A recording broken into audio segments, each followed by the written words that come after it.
Good evening, Chairman Jolly, ladies and gentlemen of the Freeholder Board, Bruce Paterson, Garwood. I would assume you're going to answer Ms. Renna afterwards. That was the plan is. By the way, I stood up here, I guess it was in the reorg meeting, and I mentioned about the conflict of interest between Freeholder Marabella being a freeholder and him now being the business administrator of Scotch Plains. And tonight he's not here, so I mean, could you tell the public his conflict of interest is already arising and now he's not going to be able to pay due diligence for his job when he's doing another job? I'd like to know that. As to Open Space Trust Fund, Mr. Rubino's here from Summit, and I guess he's councilman, right? Council President. The Open Space Trust Fund, and I've mentioned this before, and I've been in front of my Garwood Council also talking about the Open Space Trust Fund, and I told you guys, I said, get rid of the matching requirement, because all that's doing is increasing the town's taxes. We had Kowalski and Bergen say, oh, well, it makes the money go further, but you're taxing more. Mr. Moshe was talking about how terrible the taxes are. So is Council President Rubino.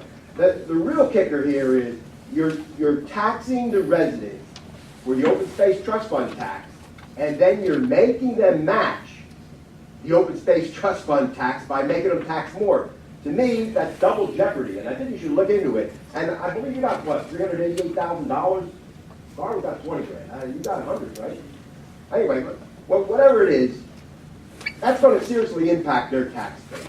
It's going to increase their taxes. It shouldn't be that way. I suggest you seriously think about it, talk to the director of the Open Space Trust Fund, tell them no match, get rid of the match, and just be nice. Be nice to the taxpayers out here, the residents, and the people in the town. As for Ms. Renna talking about the issues that you've had, nefarious as she uses, over the many years, I have a good suggestion, and possibly the watchdogs could do this for you for pro bono. Give them 6 months to get into the county and into the integral workings and the paperwork and the documents and see how they do. If they don't ferret out $10 million by the end of this year in what they could uncover, I mean, it's amazing what they do just by Oprah and by whistleblowers coming to them. They uncover so much. Yeah, the UCA, the alliance that everybody's talking tonight, the $1.5 million for newsletters and the news media that's talking about it, whether it was the waste, the patronage, favoritism, unaccountability. I mean, things like that.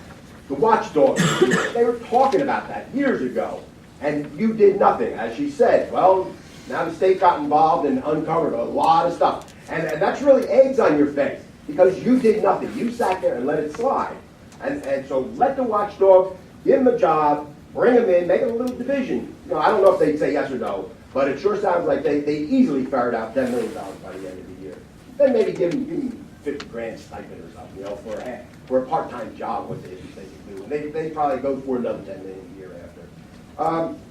I'm going to bring up an article. It was interesting about the Elizabeth Board of Ed, and the president, her name is Ammon, I think it is, and she actually bucked Lesniak's, I guess, group of associates or something like that were trying to take over the Elizabeth Board of Ed. I follow this somewhat. And it's interesting because it sounds like she actually got a conscience and that she recognizes that the corruption that Lesniak's doing is worse than the corruption that's at the Elizabeth Board of Ed. And that's amazing. She talked about Lesniak's hit list. I'm just going to read a little bit. My personal belief that your team has lost its way and is now dangerously off course. The agenda has become increasingly more mean-spirited and focused on political retribution. Lesniak's agenda has become political and focused on dismantling the leadership of the district in a crass move to take control as quickly as possible. I will not be part of the plot to ensure that the political hit list is executed. And she went on to talk about where she was actually for the children. Okay, I'm just leaving just one more thing. Your time is up. Chair Jolly, you have a conscience. I think maybe, why don't you buck Lesniak? Because I know Lesniak is like behind all this. So come forward, be honest. Your time is up. Thank you very much. Anyone else?